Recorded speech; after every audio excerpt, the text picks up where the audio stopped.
Spending years being degraded by male managers and co-workers, Gemma Lloyd launched Australia's only job site for women that vets companies for their female-friendly policies.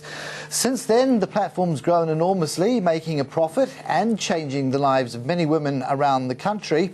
Gemma joins the program now from our Sydney CBD studio, and a warm welcome to you. Let's just understand the environment you found yourself in. The spur to go out and build this business basically came down to what? Well, it came down to the fact I was working in the IT industry for about 10 years, and in that time I worked for some really good companies, and I also worked for some archaic boys clubs, and I found myself frustrated trying to drive that change. I was one of hardly any women at all. And when I was on the board for Females in Technology, that had about 4,000 female members, and all these other women had the same challenges as I did. So I thought to myself, if only there was a place we could go where we knew where the truly supportive employers were. And that's where the concept for DCC came about.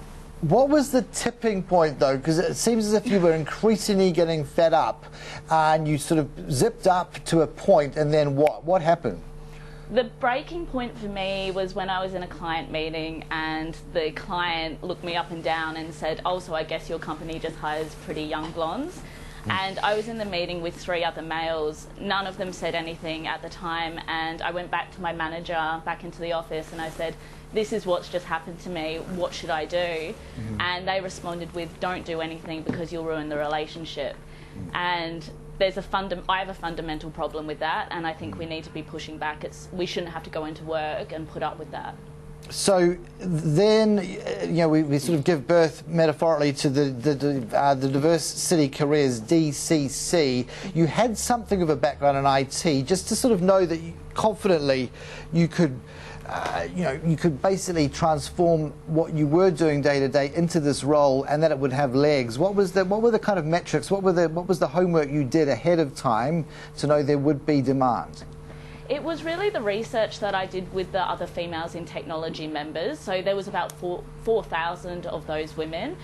Also lots to do with of research, working with the Workplace Gender Equality Agency. I spoke to academics as well who study gender equality in the space, and no matter what industry it was in, whether it was IT, engineering, construction, even healthcare where it's female dominated, I was seeing the same things where women weren't given equal opportunities in the workplace. But then on the flip side of that, I was encountering these amazing organisations, and we encountered those and we reviewed their company policies.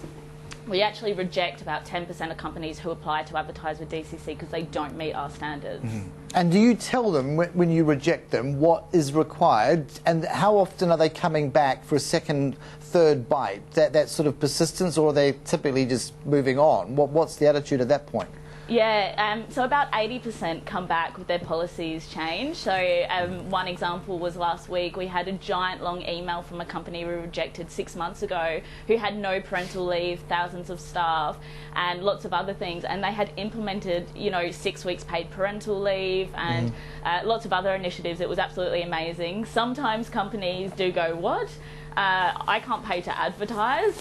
This is bizarre," but then there's no stronger business case of taking that to the executive going, "We need to change because I literally cannot hand over my money to this company."